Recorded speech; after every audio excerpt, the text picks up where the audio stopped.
Madame, Monsieur, bonsoir. Merci de nous rejoindre à la une de l'actualité. À Borj Bouarerij, le secteur industriel est en pleine croissance, notamment grâce à la multiplication des partenariats. L'exemple, cette unité de production de poutres métalliques qui alimente le marché national depuis déjà 5 années. L'insertion professionnelle des jeunes est le défi du secteur de la formation professionnelle en collaboration avec l'Agence nationale de soutien à l'emploi de jeunes. On verra un exemple ce soir dans la wilaya de Chlef.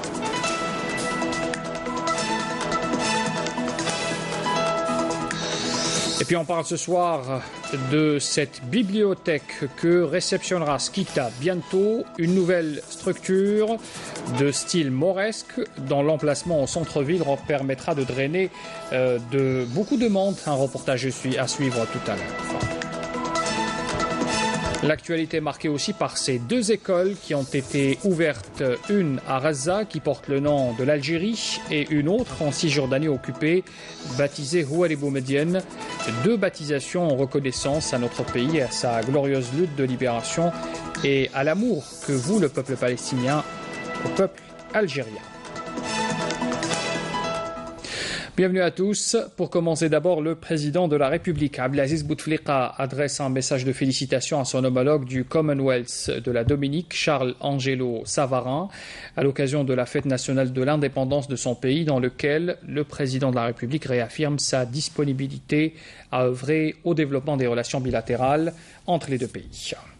Le président de la République adresse également un message de félicitations au président de la République du Panama, Juan Carlos Varela Rodriguez, à l'occasion de la fête nationale de son pays. Le président Bouteflika réitère son entière disponibilité à œuvrer au renforcement des relations d'amitié et de coopération qui lient l'Algérie à Panama. Et puis le président de la République adresse aussi ce soir un message de félicitations au président des États fédérés de Micronésie, Peter Christian, à l'occasion de la célébration de la fête nationale de son pays, dans lequel le président Bouteflika lui fait part de sa pleine volonté à œuvrer au renforcement des relations d'amitié et de coopération qui lient les deux pays.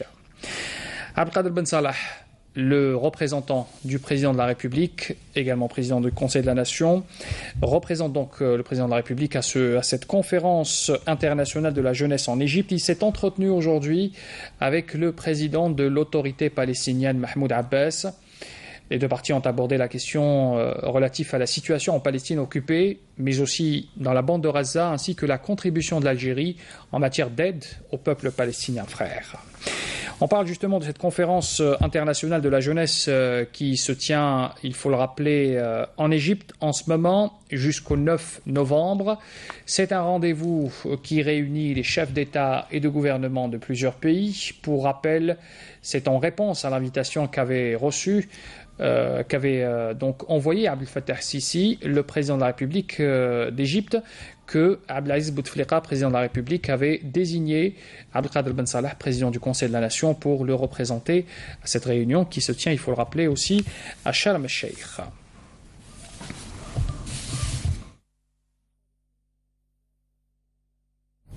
Toujours en matière de coopération, le ministre de la Justice, garde des Sceaux, Taïeb Louh, prendra part à la 7e session de la conférence des États partis à la Convention des Nations Unies contre la corruption qui se tiendra à Vienne, en Autriche. Le rendez-vous est à partir de demain. Et puis le ministre des Affaires étrangères, Abdelkader Messahel, s'est entretenu à Abu Dhabi avec plusieurs de ses homologues et de hauts responsables de l'organisation internationale avec lesquels il a procédé à un échange de vues et de consultations sur plusieurs questions, notamment des questions de sécurité régionale.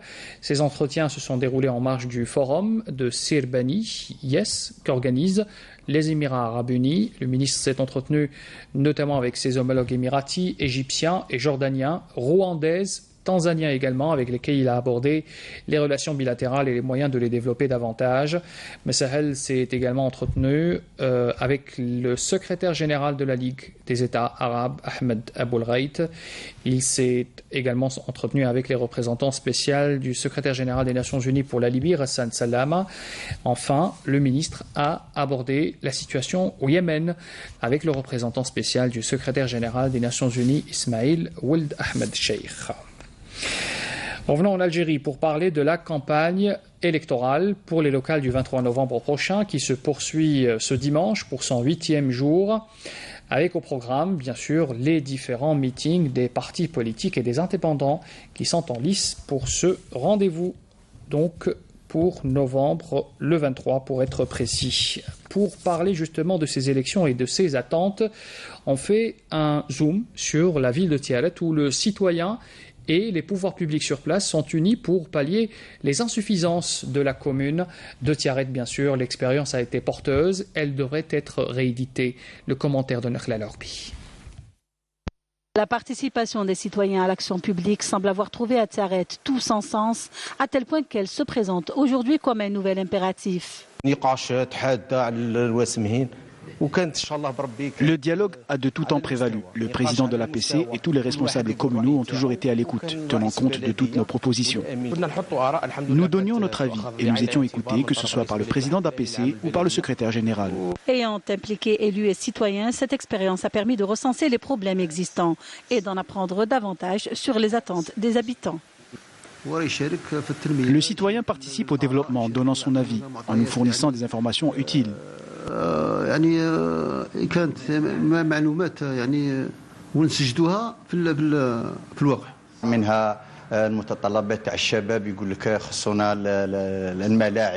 est informé quant aux préoccupations des jeunes. Nous avons obtenu des résultats escomptés. Certains projets sont déjà en cours, alors que d'autres sont programmés pour le prochain mandat. L'implication des citoyens dans la gestion de la cité est dans ce cas encourageante à plus d'un titre. Elle a en effet permis la création d'un climat de confiance entre les pouvoirs publics et les administrés. L'économie, on y arrive justement. À Bourj Bouarerij, le secteur industriel est en pleine croissance, notamment grâce à la multiplication des partenariats. Cela fait déjà 5 ans qu'une unité est sur place, une unité de production de poutres métalliques alimente le marché national, forme aussi des jeunes stagiaires tout en permettant de faire baisser la facture d'importation. Abdelhalim Yaïch. Réalisée dans le cadre d'un partenariat algéro-jordanien dans la wilaya de Bourj Bouarerij, cette société de production de structures métalliques destinée à la construction produit chaque année plus de 5000 tonnes de poutres métalliques. Nous avons fait un accord avec nos partenaires algériens et nous avons mis en application un grand nombre de projets, notamment les poutres et structures métalliques. Nous mettrons prochainement en service une nouvelle ligne de production après l'achèvement des études et des plans d'urbanisme. Ces poutres métalliques sont utilisées dans la construction d'entrepôts et de grandes usines. Leur assemblage nécessite la maîtrise de techniques modernes. Plus de 125 employés issus des centres de formation professionnelle y travaillent à plein temps. Plus de 15 employés ont été formés ici à l'usine et nous avons 15 nouveaux stagiaires qui travaillent en brigade le matin et le soir.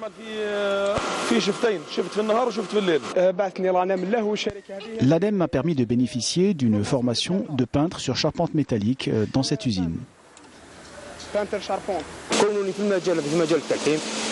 J'ai été formé en soudure et ça fait 3 ans que je travaille ici. Le salaire est correct et nous sommes bien encadrés.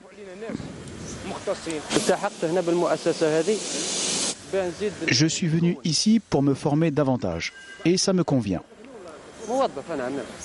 Ce partenariat dans le domaine industriel permet d'acquérir un savoir-faire et de développer un secteur très important pour l'économie nationale. Et on parle justement de l'insertion professionnelle des jeunes et le défi du secteur de la formation professionnelle. On en a déjà parlé. Ce secteur qui collabore étroitement avec l'Agence nationale de soutien à l'emploi des jeunes, l'ANSEJ. Justement, pour concrétiser ces projets, on choisit de parler ce soir d'un exemple précis, l'exemple de Ahmed, qui est natif de Chlef, vivant de cette coopération, justement, grâce à laquelle il a pu réaliser son projet. Voici son portrait signé ce soir Soumia Zarouali. Détenteur d'un diplôme de technicien en bâtiment, Ahmed a voulu monter son entreprise. Ambitieux, il choisit l'Agence nationale de soutien à l'emploi de jeunes pour réaliser son projet. celui de monter une petite entreprise de construction d'ourdi. Un projet prometteur qui a permis aux habitants de cette localité de Zebouja dans la wilaya de Chlef de trouver de l'emploi. J'ai été formé dans un centre de formation professionnelle. J'ai choisi le bâtiment comme spécialité. Après ma formation, j'ai adressé une demande à l'Agence nationale de soutien à l'emploi de jeunes, dans laquelle j'ai proposé mon projet. Et aujourd'hui, grâce à l'ANSEJ, j'ai réussi à le concrétiser. Jusqu'à présent, tout se passe bien. Nous disposons de 11 ou 12 employés à plein temps. Grâce aux efforts déployés par le secteur de la formation professionnelle qui œuvre à adapter les spécialités dans la formation selon la demande du marché de l'emploi et à accompagner ainsi qu'à orienter les titulaires de diplômes, plusieurs jeunes diplômés ont pu bénéficier de l'insertion professionnelle. Nous accompagnons les diplômés du secteur de la formation professionnelle dans différents domaines, ce qui va leur permettre d'intégrer le marché du travail. La priorité est donnée aux spécialités dont la wilaya a besoin, notamment l'agriculture, l'industrie, l'hôtellerie et le tourisme. La concrétisation des projets des diplômés de la formation professionnelle est le fruit de la coordination entre le secteur de la formation professionnelle et les différents mécanismes de soutien à l'emploi de jeunes.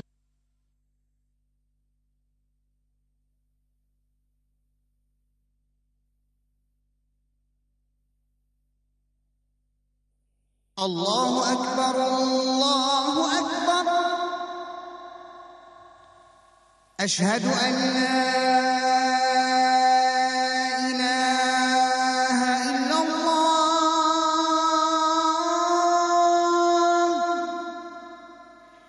Ashhadu an la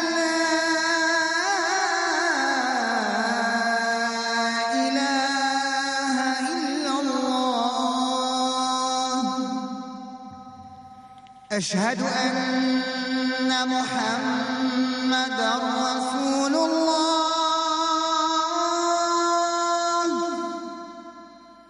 أشهد أن محمدًا رسول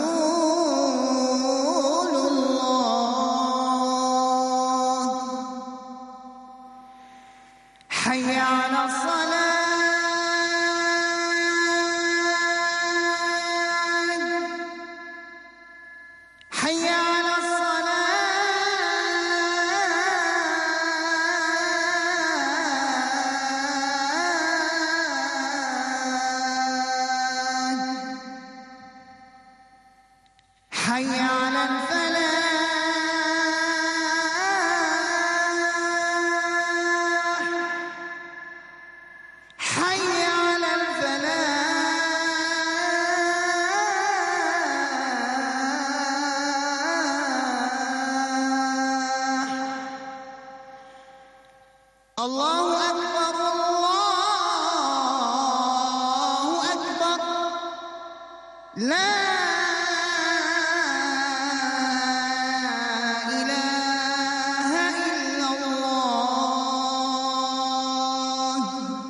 اللهم رب هذه الدعوة التامة والصلاة القائمة آت محمدا الوسيلة والفضيلة وابعثه مقاما محمودا الذي وعدته.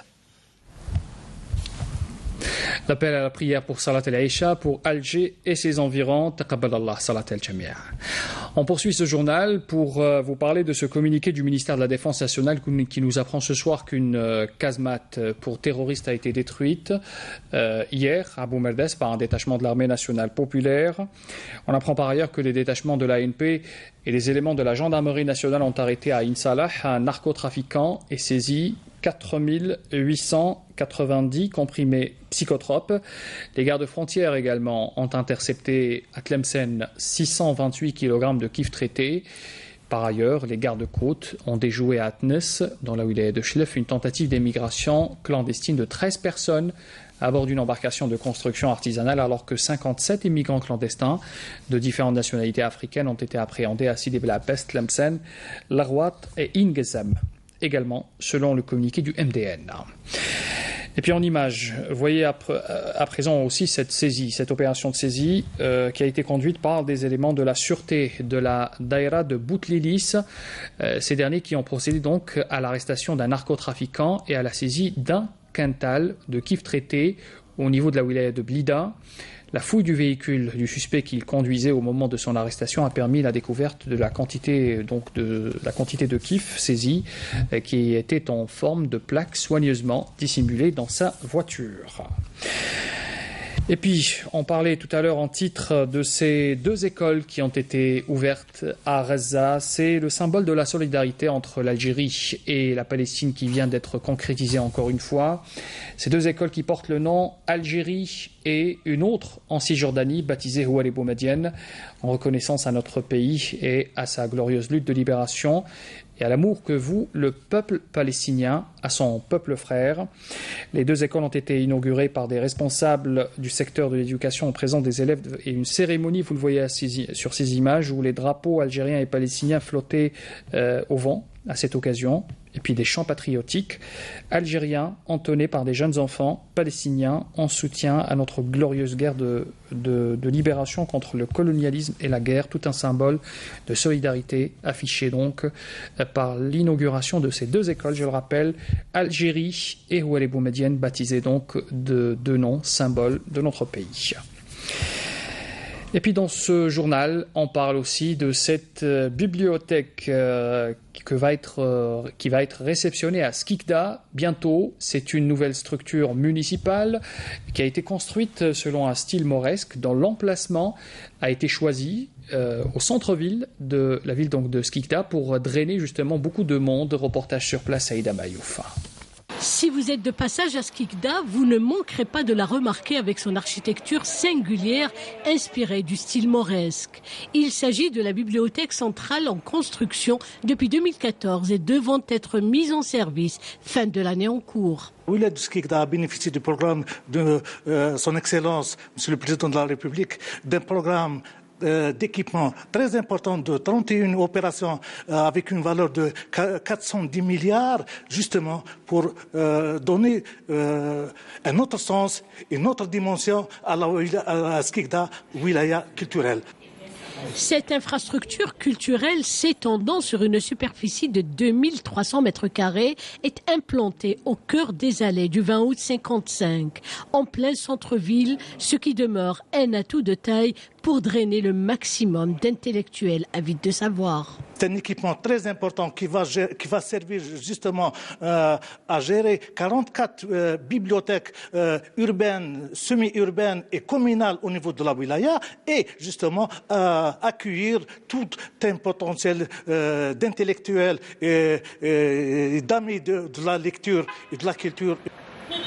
Outre les salles de lecture, ce haut lieu de savoir comprendra divers ateliers ainsi que des espaces culturels et scientifiques devant être dotés de moyens technologiques modernes. L'enveloppe budgétaire de cet édifice est de 50 milliards.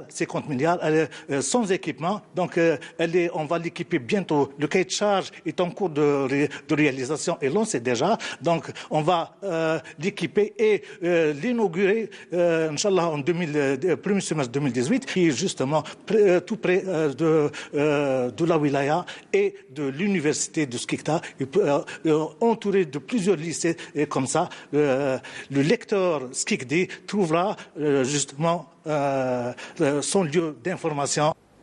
L'intérieur de la bibliothèque centrale sera mis en valeur par une salle de conférence de 300 places, mais aussi d'une grande salle d'exposition. En somme, tout ce dont auront besoin les amis de la lecture et de la culture seront rassemblés dans cette bibliothèque principale. Le rappel des titres avant de terminer ce journal. D'abord l'économie, avec Burj Bouarerij, un secteur industriel qui est en pleine croissance, notamment grâce à la multiplication des partenariats. Nous avons cité l'exemple ce soir de cette entreprise qui produit des poutres métalliques et qui alimente le marché national depuis 5 années déjà.